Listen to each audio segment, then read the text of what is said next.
vlog muna tayo. Dito ako sa Florida. Florida sleeper bus. Ito yung sinasakay ko pupuntang Cagayan. Sleeper bus ang tawag dito. BDR na. BDR na. Ito yung hindi reclining seat, yung accommodation. Isang bunker beds. Wala masyadong tao.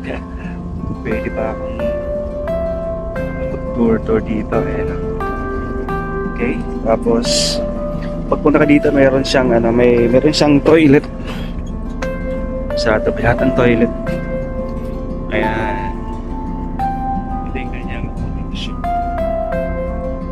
So,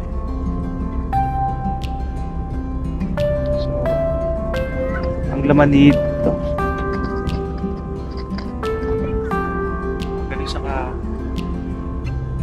kaluwang. Hindi maluwang. Masikip nga eh. Pag maglalakad dito, nagilid. So, double decker siya. So ito.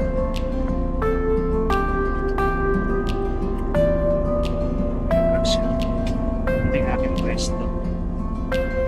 Aking gamit. So, for the next 13 hours, ito yung aking bahay. Ito naman yung upper deck. And buksan lang yan.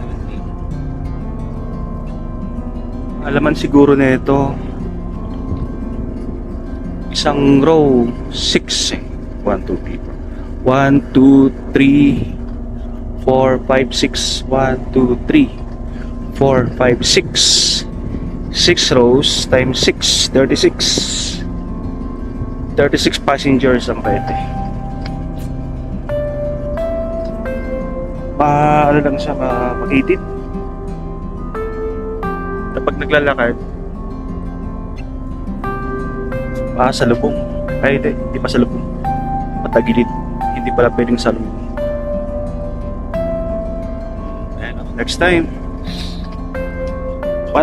Last time, hindi ganito sinakyan ko eh.